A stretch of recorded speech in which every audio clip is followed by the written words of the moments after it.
There was also a second letter, which she always carried in a small money pouch. This said, "Though I am old, it has become my lot to wander about the country in an effort to realize one great hope. There is no way of knowing but that I may be slain by my sworn enemy or die of illness by the wayside. Should this be my fate, I ask the officials and people of goodwill to use the money in this purse to send my body home. Sugi, widow of Hoinden, Yoshino village, Mimasaka province. With her sword in place, her shins wrapped in white leggings, fingerless gloves on her hands, and a blind stitch obi snugly holding her sleeveless kimono in place, her preparations were nearly complete. Placing a bowl of water on her writing table, she knelt before it and said, "I'm going now." She then closed her eyes and sat motionless, addressing her thoughts to Engelgon. Juro opened the shoji a crack and peeked in. "Are you ready?" he asked. "It's about time we were leaving." "Kojiro's waiting." "I'm ready." Joining the others, she went to the place of honor they had left open for her before the alcove. The acolyte took a cup from the table, put it in Osugi's hand, and carefully poured her a cup of sake. Then he did the same for Kojiro and Juro. When each of the four had drunk, they extinguished the lamp and set forth. Quite a few of the Hangawara men clamored to be taken along, but Kojiro refused, since a large group would not only attract attention, but encumber them in a fight. As they were going out the gate, one young man called to them to wait. He then struck sparks from a flint to wish them luck. Outside, under a sky murky with rain clouds, nightingales were singing. As they made their way through the dark, silent streets, dogs started barking, set off perhaps by some instinctive sense that these four human beings were on a sinister mission. "What's that?" Koroku asked, staring back along a narrow lane. "Did you see something?" "Somebody's following us. Probably one of the fellows from the house," said Kojiro. "They were all so eager to come with us. They rather brawl than eat." They turned a corner and Kojiro stopped under the eaves of a house, saying, "Kosuke's shop's around here, isn't it?" Their voices dropped to whispers. "Down the street there, on the other side." "What do we do now?" asked Koroku. "Proceed according to plan. The three of you hide in the shadows. I will go to the shop." "What if Musashi tries to sneak out the back door?" "Don't worry, he's no more likely to run away from me than I am from him.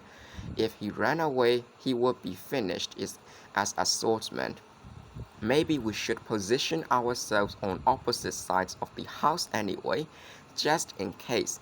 "Alright, now, as we agreed, I'll bring Musashi outside and walk along with him. When we get near Osugi, I will draw my sword and take him by surprise. That's the time for her to come out and strike." Osugi was beside herself with gratitude. "Thank you, Kojiro. You are so good to me. You must be an incarnation of the great Hachiman." She clapped her hands and bowed as if before the god of war himself. In his heart, Kojiro was thoroughly convinced that he was doing the right thing. Indeed, it is doubtful that ordinary mortals could imagine the vastness of his self-righteousness at the moment he stepped up to Kosuke's door. At the beginning, when Musashi and Kojiro had been very young, full of spirit and eager to demonstrate their superiority, there had existed no deep-seated cause for enmity between them.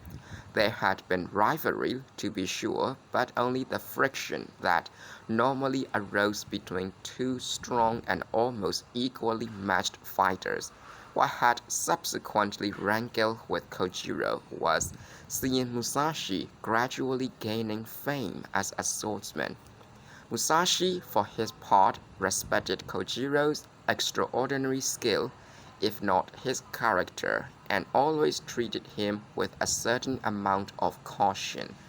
As the years passed, however, they found themselves at odds over various matters: the house of Yoshioka, the fate of Akemi, the affair of the Indian dowager. Conciliation was by now out of the question, and now that Kojiro had taken it upon himself to become Osugi's protector, the trend of events bore the unmistakable seal of fate. "Kosuke," Kojiro rapped lightly on the door. "Are you awake?" Light seeped through a crack, but there was no other sign of life inside.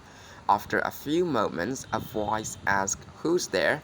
"Iwama Kakube gave you my sword to walk on. I've come for it." "The great long one. Is that the one? Open up and let me in." "Just a moment." The door slid open, and the two men eyed each other. Blocking the way, Kosuke said curtly, "The sword's not ready yet." "I see." Kojiro brushed past Kosuke and seated himself on the step leading up to the shop. "When will it be ready?" "Well, let's see." Kosuke rubbed his chin, pulling the corners of his eyes down and making his long face seem even longer. Kojiro had the feeling he was being made fun of. "Don't you think it's taking an awful long time? I told Kakube very clearly I couldn't promise when I would finish. I can't do it without it much longer." "In that case, take it back." "What's this?" Kojiro was taken aback. Artisans didn't talk that way to samurai. But instead of trying to ascertain what might be behind the man's attitude, he jumped to the conclusion that his visit had been anticipated. Thinking it best to add quickly, he said, "By the way, I heard Miyamoto Musashi from Mimasaka is staying here with you." "Why did you hear that?" Kosuke said, looking anxious. "As it happens, he is staying with us. Would you mind calling him? I haven't seen him for a long time, since we were both in Kyoto." "What's your name?" "Sasaki Kojiro. He will know who I am." "I will tell him you are here, but I don't know whether he can see you or not." "Just a moment." "Yes?" "Perhaps I better explain. I happened to hear at Lord Hosokawa's house that a man of Musashi's description was living here. I came with the idea of inviting Musashi out to drink a little and talk a little." "I see." Kosuke turned and went toward the back of the house. Kojiro mulled over what to do if Musashi smelled a rat and refused to see him. 2 or 3 stratagems came to mind, but before he had come to a decision, he was startled by a horrendous howling scream.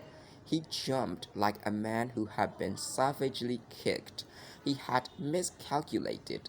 His strategy had been seen through. Not only seen through, but turned against him. Musashi must have sneaked out the back Musashi must have sneaked out the back door, gone around to the front and attacked. But who had screamed? Osugi? Jiro? Koroku? "If that's the way it is," thought Kojiro grimly as he ran out into the street, muscles taut, blood racing. In an instant he was ready for anything. "I have to fight him sooner or later anyway," he thought. He had known this since that day at the pass on Mount Hiei. The time had come. If Osugi had already been struck down, Kojiro swore that Musashi's blood would become an offering for the eternal peace of her soul. He had covered about 10 paces when he heard his name called from the side of the road. The painfully forced voice seemed to clutch at his running footsteps. "Koroku, is that you?" I've been hit." Juro? Where's Juro? Him too. Where is he? Before the answer came, Kojiro spotted Juro's blood-soaked form about 30 feet away, his entire body bristling with vigilance for his own safety. He thundered, "Koroku, which way did Musashi go?" "No, not Musashi." Koroku, unable to lift his head, rolled it from side to side. "What are you saying? Are you telling me it wasn't Musashi who attacked you?" Not Musa. Who was it?" It was a question Koroku would never answer. His thoughts in a turmoil, Kojiro ran to Juro and pulled him up by the red, sticky collar of his kimono. "Juro, tell me, who did it? Which way did he go?" But Juro, instead of saying, used his last tearful breath to say, "Mother, sorry, shouldn't have." "What are you talking about?" snorted Kojiro, letting go of the bloody garment. Kojiro, is that you?"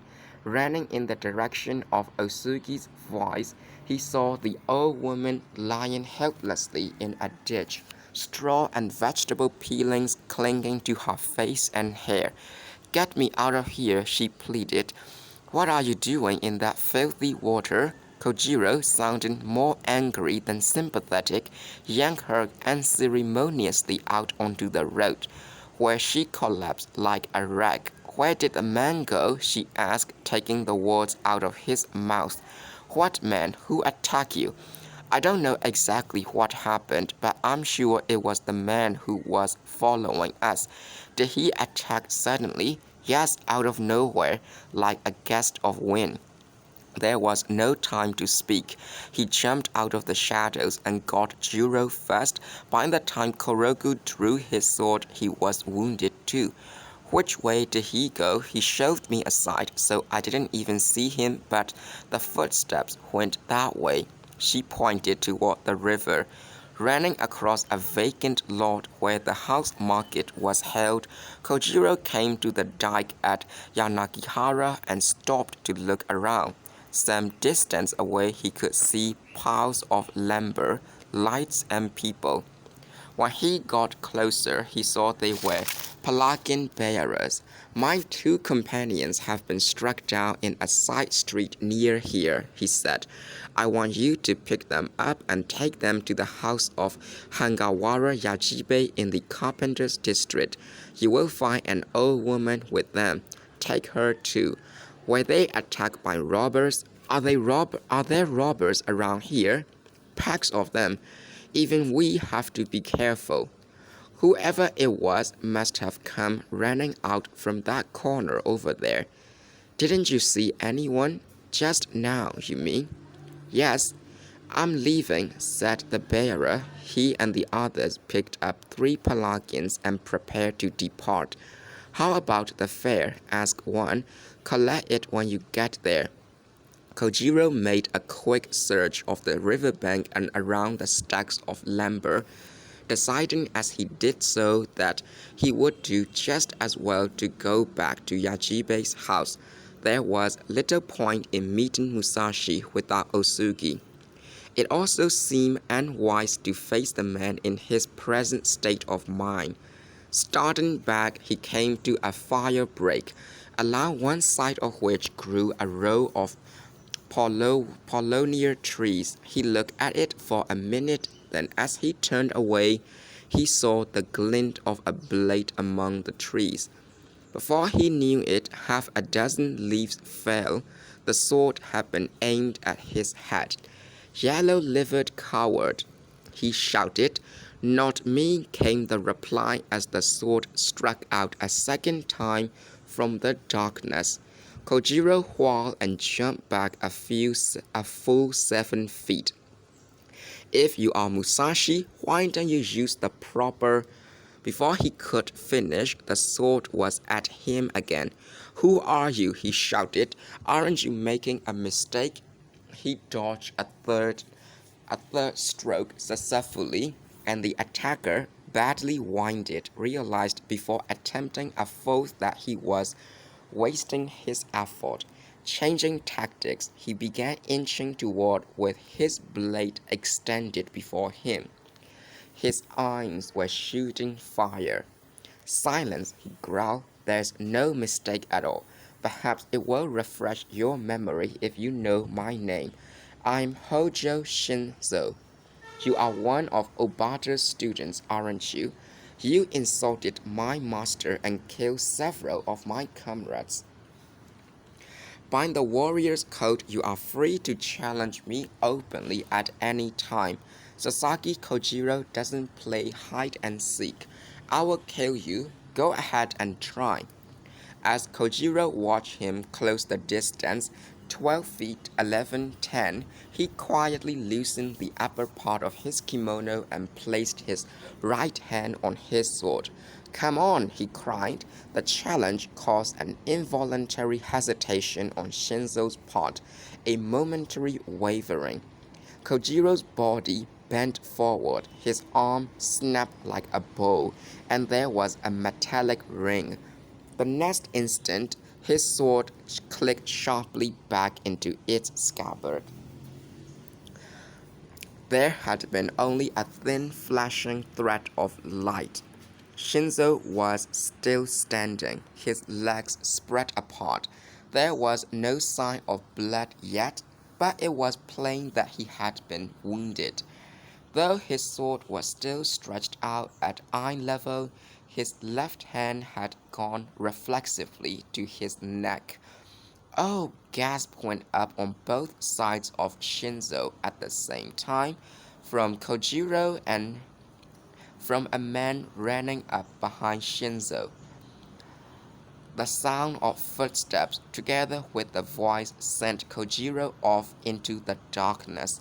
What happened? Cried Kosuke. He reached out to support Shinzo, only to have the full weight of the other man's body fall into his arms. Oh, this looks bad, cried Kosuke. Help! Help, somebody! A piece of flesh no larger than a clamshell fell on Shinzo's neck. The blood gushing out soaked first Shinzo's arm, then the skirts of his kimono, all the way to his feet. A block of wood. Plank, another green plum fell from the tree in the dark garden outside. Musashi ignored it if he heard it at all.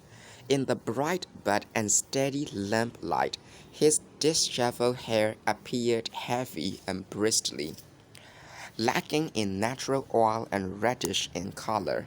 What a difficult child, his mother had often complained.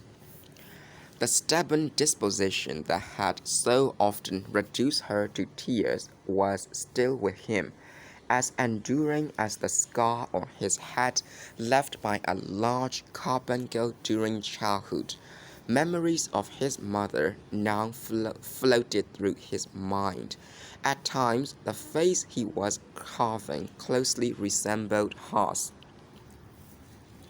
A few minutes earlier, Kosuke had come to the door, hesitated, and called in. Are you still walking? A man named Sasaki Kojiro says he would like to see you. He's waiting downstairs. Do you want to speak to him, or shall I tell him you have already gone to bed? Musashi had the vague impression Kosuke had repeated his message, but wasn't sure whether he himself had answered. The small table, Musashi's knees, and the floor immediately around him were littered with wood chips. He was trying to finish the image of cannon he had promised Kosuke in exchange for the sword. His task had been made even more challenging because of a special request by Kosuke, a man of pronounced likes and dislikes. When Kosuke had first taken the 10-inch block out of a cupboard and very gently handed it to him, Musashi saw that it must have been 600 or 700 years old. Kosuke treated it like an heirloom, for it had come from an 8th century temple at the tomb of Prince Shotoku in Srinagar.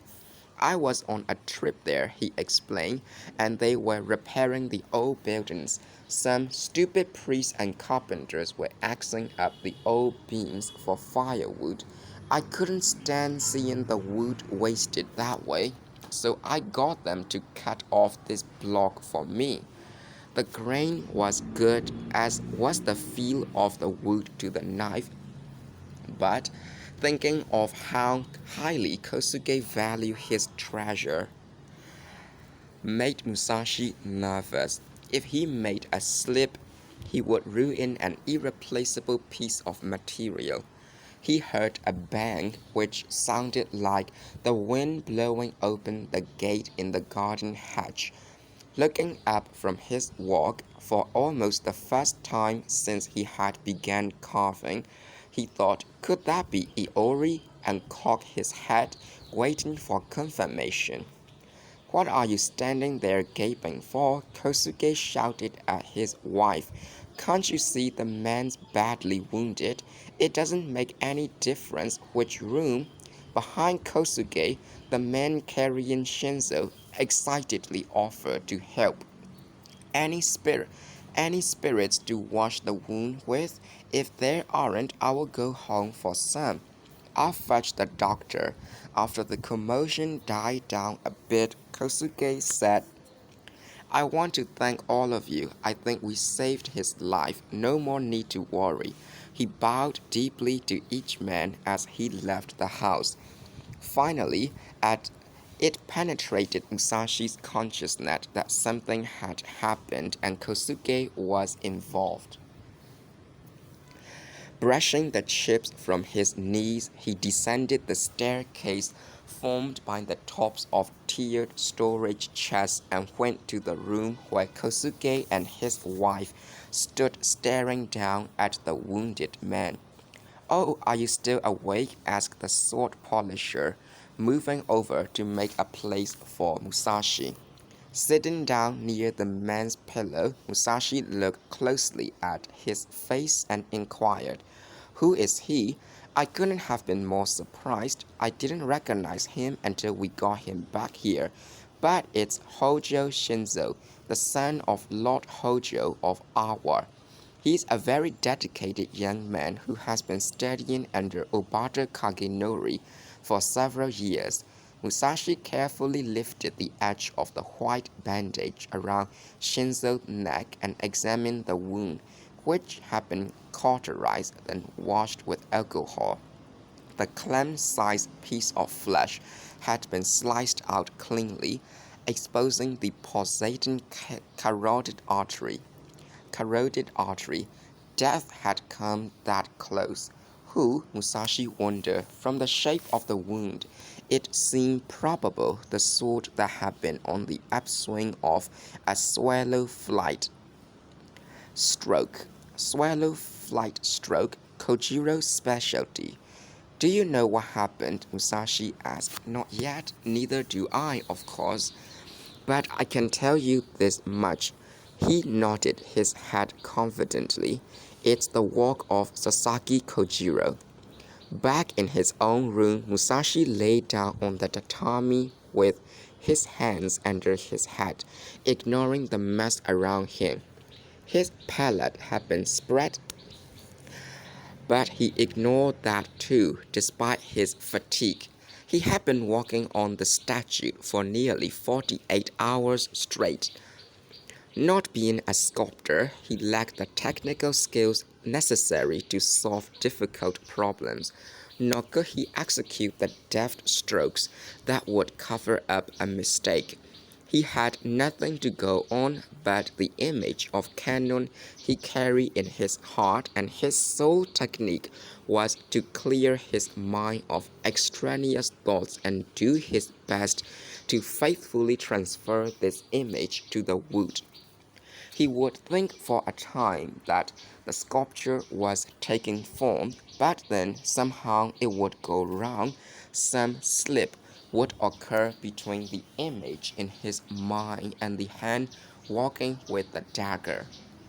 Just as he felt he was making progress again, the carving would get out of hand again.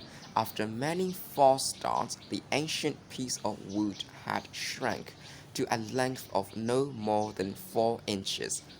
He heard a nightingale call twice, then drop off to sleep for perhaps an hour. When he awoke, his strong body was surging with energy, his mind perfectly clear. As he arose, he thought, I'll make it this time. Going to the well behind the house, he washed his face and swilled water through his teeth. Refreshed, he sat down by the lamp again and took up his walk with renewed vigor. The knife had a different feel to it now. In the grain of the wood, he sensed the centuries of history contained within the block. He knew that if he did not carve skillfully this time, there would be nothing left but a pile of useless chips. For the next few hours, he concentrated with feverish intensity. Not once did his back unbend, nor did he stop for a drink of water. The sky grew light, the birds began to sing, all the doors in the house save his were thrown open for the morning's cleaning. Still his attention remained focused on the tip of his knife.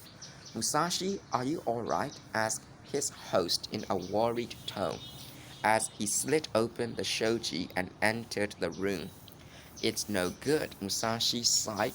He straightened up and tossed his dagger aside. The block of wood was no larger than a man's thumb. The wood around his legs lay like fallen snow. No good, no good. How about the wood? Gone. I couldn't get the body lover's form to emerge. Placing his hands behind his head, he felt himself returning to earth after having been suspended for an indeterminate length of time between delusion and enlightenment. No good at all. It's time to forget and to meditate. He lay on his back. When he closed his eyes, distractions seemed to fade away, to be replaced by a blinding mist. Gradually, his mind filled with a single idea of the infinite void. Most of the guests leaving the inn that morning were horse traders going home after the 4-day market that had ended the day before. For the next few weeks, the inn would see few customers. Catching sight of Iori going up the stairs, the proprietress called out to him from the office. What do you want? Asked Iori. From his vantage point, he could see the woman's artfully disguised bald spot. Where do you think you are going? Upstairs, where my teacher is. Something wrong? More than you know, replied the woman with an exasperated glance.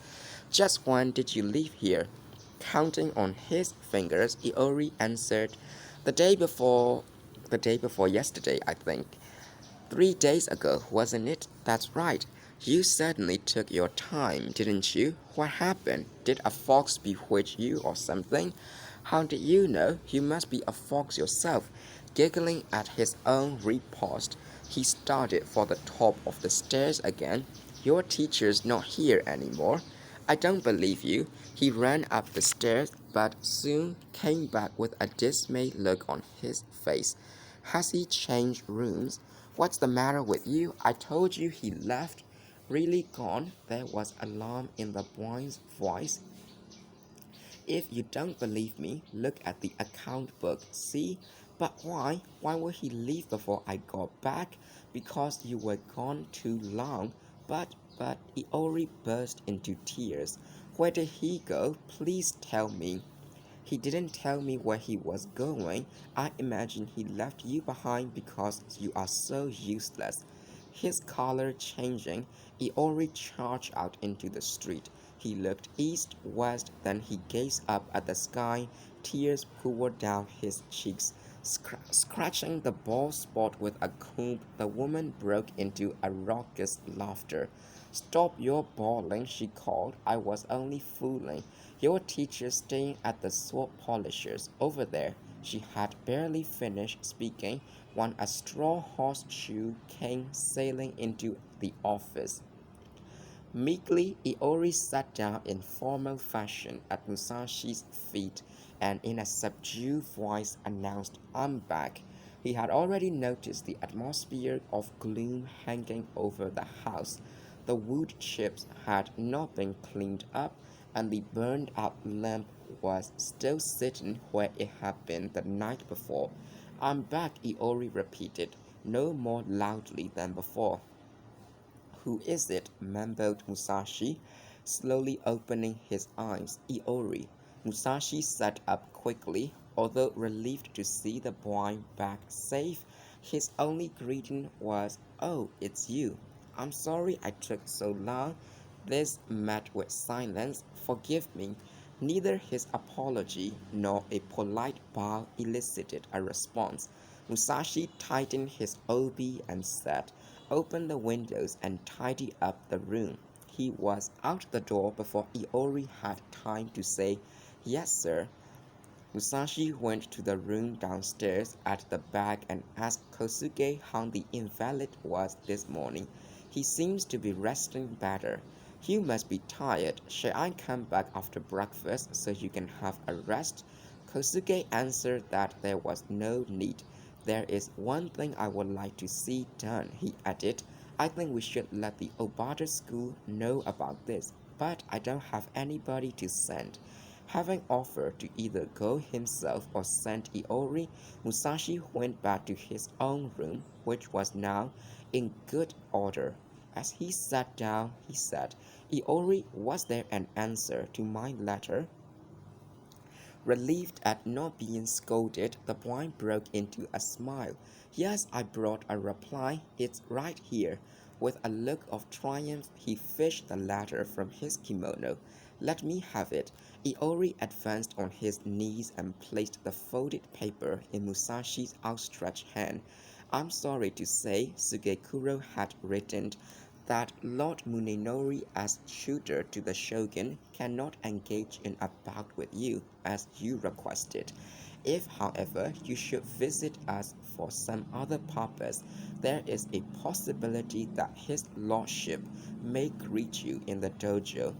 If you still feel strongly about trying your hand against the Yagyu style, the best plan, I think, would be for you to confront Yagyu Hyogo. I regret to say, however, that he left yesterday for Yamato to be at the bedside of Lord Sekishusai, who is gravely ill.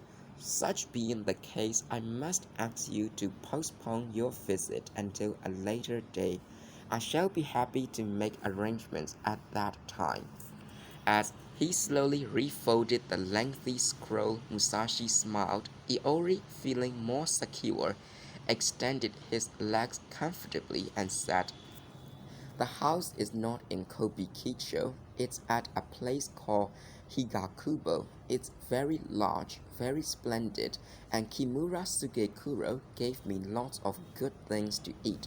His eyebrows arching in disapproval at this display of familiarity, Musashi said gravely, "Iori." The boy's legs quickly shot back to their proper place under him. "Yes, sir. Even if you did get lost, don't you think 3 days is a rather long time? What happened?" "I was bewitched by a fox." "A fox?" "Yes, sir, a fox." "How could a boy like you, born and raised in the country, be bewitched by a fox?" "I don't know, but afterward I couldn't remember where I had been for half a day and half a night." Very strange." "Yes, sir, I thought so myself. Maybe foxes in Edo have it in for people more than the ones in the country do." "I suspect that's true."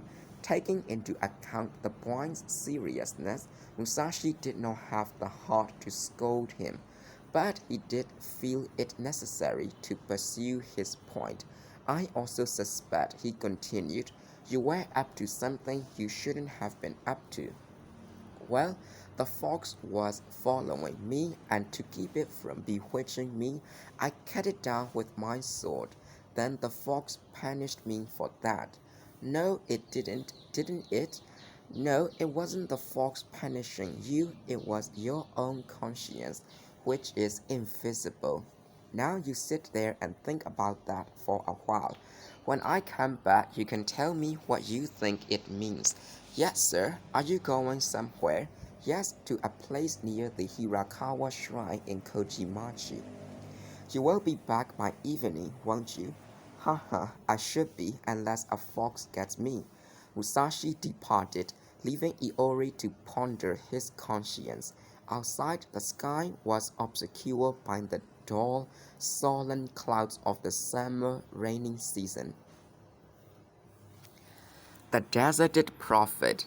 The forest around the Hirakawa Tenjin shrine was alive with the hum of cicadas. An owl hooted as Musashi walked from the gate to the entrance hall of the Obata house. "Good day," he called, but his greeting echoed back as though from an empty cavern. After a time he heard footsteps. The young samurai who emerged wearing his two swords was clearly no mere underling assigned to answer the door.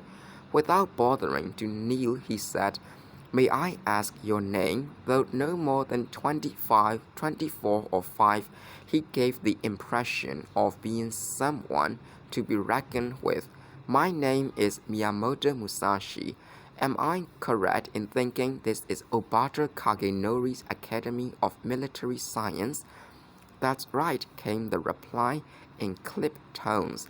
From the samurai's manner, it was evident he expected Musashi to explain how he was traveling around to perfect his knowledge of the martial arts and so on. "One of the students from your school has been wounded in a fight," said Musashi. "He is now being cared for by the sword polisher, Tsushino Kosuke, whom I believe you know. I came at Kosuke's request. It must be Shinzo." There were fleeting signs of severe shock, but the youth recovered immediately. "Forgive me, I'm Kagenori's only son, Yogoro.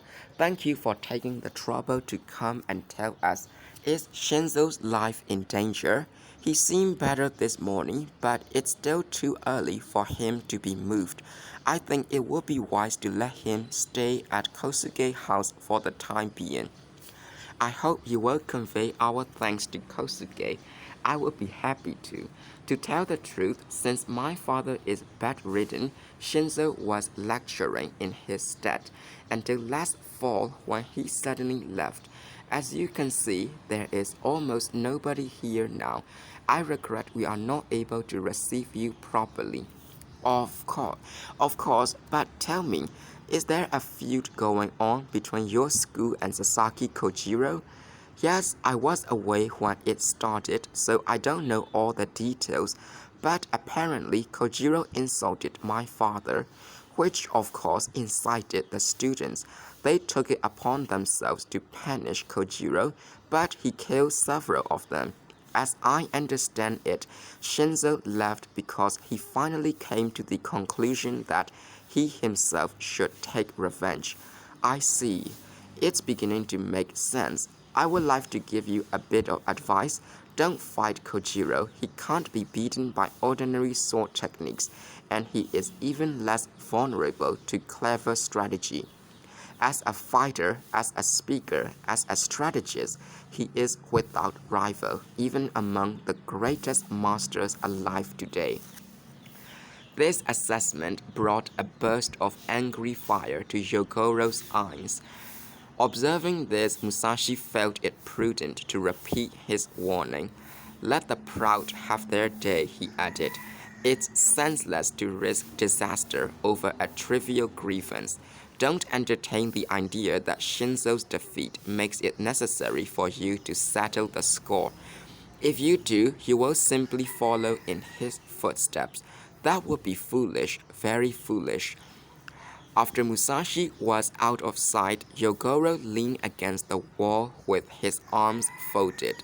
Softly, in a faintly tremulous voice, he muttered, "To think it has come to this, even Shinzo has failed."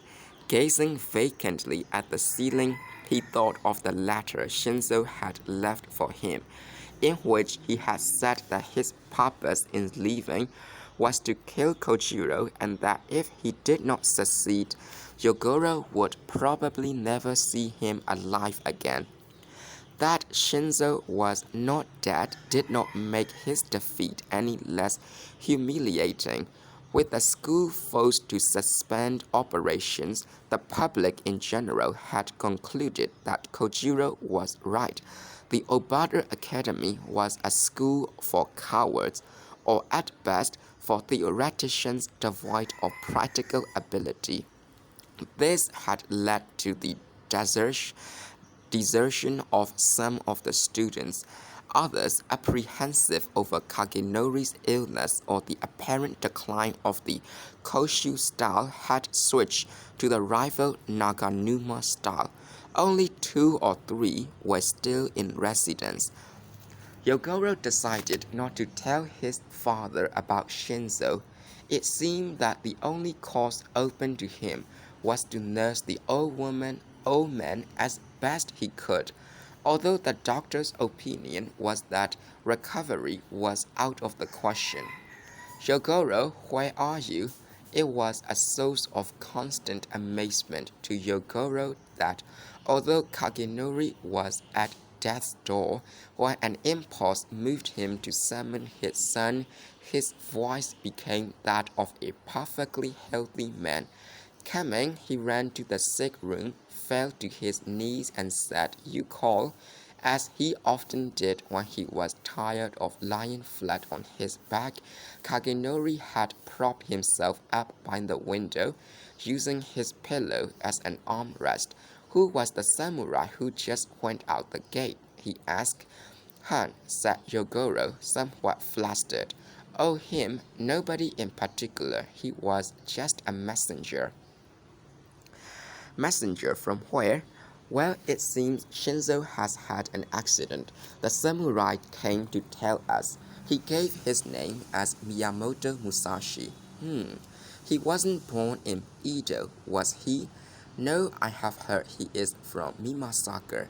He's a ronin. Did you think you recognized him?" "No," Kagenori replied with a vigorous shake of his thin gray beard. "I don't recall ever having seen or heard of him, but there's something about him. I've met a lot of people during my lifetime, on the battlefield as well as in ordinary life. Some were very good people I value greatly.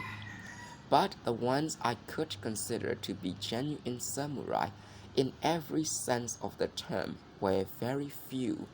This man, Musashi, did you say, appealed to me. I would like to meet him, talk to him a little. Go bring him back." "Yes, sir," Yogoro answered obediently, but before getting to his feet, he continued in a slightly puzzled tone. "What was it you noticed about him? You only saw him from a distance. You wouldn't understand. When you do, you will be old and withered like me." "But there must have been something." "I admire his alertness. He wasn't taking any chances even on a sick old man like me.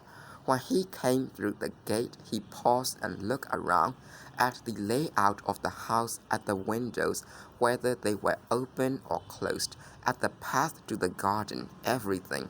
He took it all in at a single glance. There was nothing unnatural about it. Anyone would have assumed he was simply halting for a moment as a sign of deference. I was amazed. "Then you believe he's a samurai of real merit?" "Perhaps. I'm sure he would be a fascinating man to talk to. Call him back." "Aren't you afraid it will be bad for you?" Kagenori had become quite excited, and Yogoro was reminded of the doctor's warning that his father shouldn't talk for any length of time. "Don't worry your head about my health. I've been waiting for years to meet a man like that. I didn't study military science all this time to teach it to children. I grant that my theories of military science are called the Koshu style, but they are not simply an extension of the formulas used by the famous Koshu warriors. My ideas differ from those of Takeda Shingen or Usugi Kenshin, or Oda Nobunaga, or the other generals who were fighting for control of the country. The purpose of military science has changed since then. My theory is directed toward the achievement of peace and stability. You know some of these things, but the question is, whom can I entrust my ideas to? Yogoro was silent. My son, while there are many things I want to pass on to you, you are still immature. Too immature to recognize the remarkable qualities of the man you just met. Yogoro dropped his eyes but endured the criticism in silence. If even I, inclined as I am to look favorably on everything you do, see you as immature, then there is no doubt in my mind you are not yet the person who can carry on my work, so I must find the right man and entrust your future to him. I have been waiting for the right person to come along. Remember, when the cherry blossom falls, it must rely on the wind to spread its pollen. You mustn't fall, father. You must try to live. The old man glared and raised his head. Talk like that proves you are still a child. Now go quickly and find the samurai. Yes, sir. Don't push him. Just tell him roughly what I've told you and bring him back with you. Right away, father. Yogoro departed on the run. Once outside, he first tried the direction he had seen Musashi take. Then he looked all over the shrine grounds, even went out to the main street, running through Kojimachi, but to no avail. He was not unduly disturbed, for he was not as thoroughly convinced as his father of Musashi's superiority, nor was he grateful for Musashi's warning. The talk about Kojiro's unusual ability, about the folly of risking disaster over a trivial grievance, had stuck in his craw. It was as though Musashi's visit had been for the express purpose of singing Kojiro's praises. Even while listening submissively to his father, he had been thinking to himself, I'm not as young and immature as you say, and the truth was that just then he really couldn't have cared less what Musashi thought. They were about the same age. Even if Musashi's talent was exceptional, there were limits to what he could know and what he could do. In the past, Yogoro had gone away for a year, 2 years, even 3, to lead the life of the ascetic Shugyosha. He had lived and studied for a while at the school of another military expert, and he had studied Zen under a strict master. Yet his father, after merely catching a glimpse of the man, had not only formed what Yogoro suspected was an exaggerated opinion of the unknown Ronin's worth, but had gone so far as to suggest that Yogoro take Musashi as a model. May as well go back, he thought sadly. I suppose there's no way to convince a parent that his son is no longer a child. He longed desperately for the day when Kagenori would look at him and suddenly see that he was both a grown man and a brave samurai. It pained him to think that his father might die before that day arrived. Hey, Yogoro, it is Yogoro, isn't it? Yogoro turned on his heel and saw that the voice belonged to Nagatogawa Handayu, a samurai from the house of Hosokawa.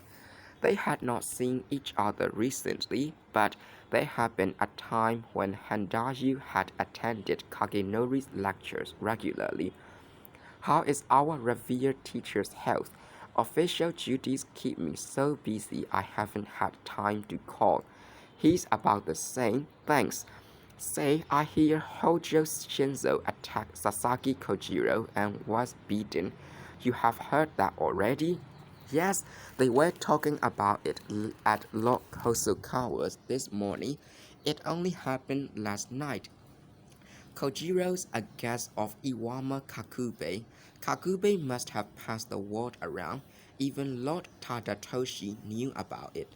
Yogoro was too young to listen with detachment, yet he was loath to reveal his anger by some involuntary twitch. Taking leave of Handayu as quickly as possible, he hurried home. His mind was made up.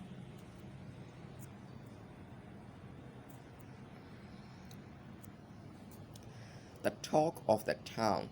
Kosuke's wife was in the kitchen making gruel for Shinzo when Iori came in. The plums are turning yellow, he said. If they are almost ripe, that means the sea cicadas will be singing soon. She answered absently. Don't you pickle the plums? No, there aren't many of us here, and pickling all those plums would take several pounds of salt. The salt wouldn't go to waste, but the plums will if you don't pickle them. And if there was a war or a flood, they would come in handy, wouldn't they? Since you are busy taking care of the wounded men, I'll be happy to pickle them for you. My, what a funny child you are, worrying about floods and such. You think like an old man. Iori was already getting an empty wooden bucket out of the closet. With this in hand, he sauntered out into the garden and looked up at the plum tree. Alas, though sufficiently grown up to worry about the future, he was still young enough to be easily distracted by the sight of a buzzing cicada. Sneaking closer, he captured it and held it in his cupped hands, making it screech like a terrified hag. Peeking between his thumbs, Iori experienced a strange sensation. Insects were supposed to be bloodless, he thought, but the cicada felt warm.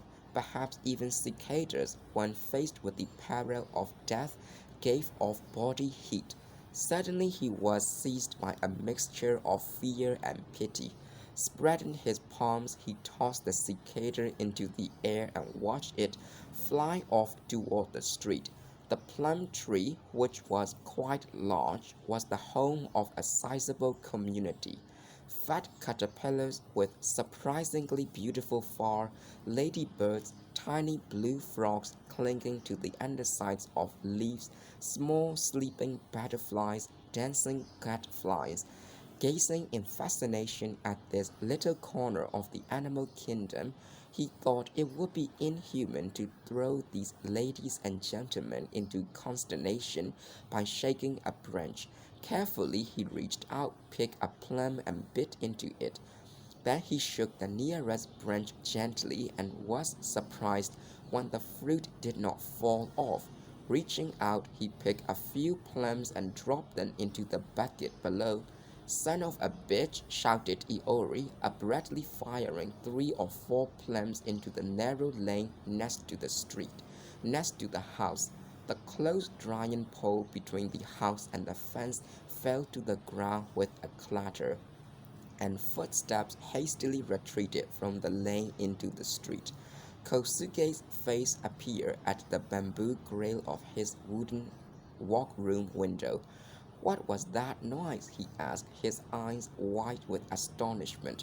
Jumping down from the tree, Iori cried. Another strange man was hiding in the shadows, squatting right there in the lane. I threw some plums at him and he ran away. The sword polisher came outside, wiping his hands on a towel. What sort of man? A thug? One of Hangawara's men? I don't know. Why do those men come snooping around here? They are looking for a chance to get back at Shinzo. Iori looked toward the back room, where the injured man was just finishing his gruel. His wound had healed to the extent that the bandage was no longer necessary. Kosuke called Shinzo. The craftsman walked to the edge of the veranda and asked, "How are you feeling?" Pushing his tray aside, Shinzo reseated himself more formally. "I want to apologize for causing you so much trouble. Don't mention it. I'm sorry I have been too busy to do more for you. I noticed that besides worrying about me, you are being annoyed by those Hangawara hoodlums. The longer I stay, the more danger there is that they will come to regard you as an enemy too. I think I should be leaving. Don't give it a thought. I'm much better now. As you can see, I'm ready to go home. Today, yes.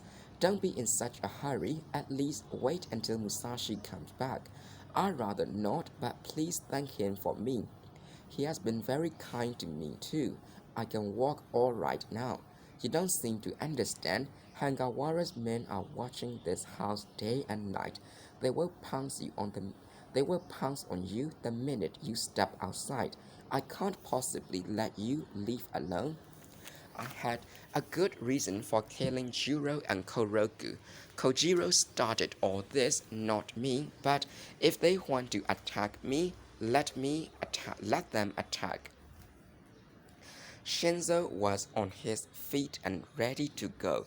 Sensing there was no way of holding him back, Kosuke and his wife went to the front of the shop to see him off. Musashi appeared at the door just then, his sunburned forehead moist with sweat. "Going out?" he asked. "Going home?" "Well, I'm glad to see you feel well enough, but it will be dangerous to go alone. I will go with you." Shinzo tried to refuse, but Musashi insisted. 3 minutes later, they set off together. It must be difficult to walk after being in bed so long. Somehow the ground seems higher than it really is. It's a long way to Hirakawa Tangent. Why don't we hire a paladin for you? I suppose I ought to have mentioned it before. I'm not going back to the school. Oh, where then? Casting his eyes downward, Shinzo answered, "It's rather humiliating, but I think I will go to my father's house for a while. It's in Ushigome." Musashi stopped a palanquin and virtually forced Shinzo into it. Despite the insistence of the bearers, Musashi refused one for himself, to the disappointment of the Hangawara men watching from around the next corner. "Look," he put Shinzo in a palanquin. "I saw him glance this way." It's too early to do anything yet. After the palanquin turned right by the outer moat, they hitched up their skirts, pulled back their sleeves, and followed along behind, their glittering eyes seemingly ready to pop out and shoot toward Musashi's back. Musashi and Shinzo had reached the neighborhood of Ushigafuchi when a small rock glanced off the palanquin pole. At the same time, the gang started shouting and moved in to surround its prey. "Wait," called one of them. "Just stay where you are, you bastard." The bearers, terrified, dropped the palanquin and fled. Shinzo crawled out of the palanquin, hand on sword. Pulling himself to his feet, he assumed a stance and cried, "Is it me you are telling to wait?" Musashi jumped in front of him and shouted, "State your business." The hoodlums inched closer, cautiously, as though feeling their way through shallow water. "You know what we want," spat one of them. "Turn over that yellow belly you are protecting, and don't try anything funny, or you will be dead too." Encouraged by this bravado, they seethed with bloodthirsty fury, but none advanced to strike with his sword. The fire in Musashi's eyes was sufficient to hold them at bay. They howled and cursed from a safe distance. Musashi and Shinzo glared at them in silence. Moments passed before Musashi took them unawares by shouting, "If Hangawara Yachibe is among you, let him come forward. The boss isn't here, but if you have anything to say, speak to me, Nembutsu Tenzaemon, and I will do you the favor of listening." The elderly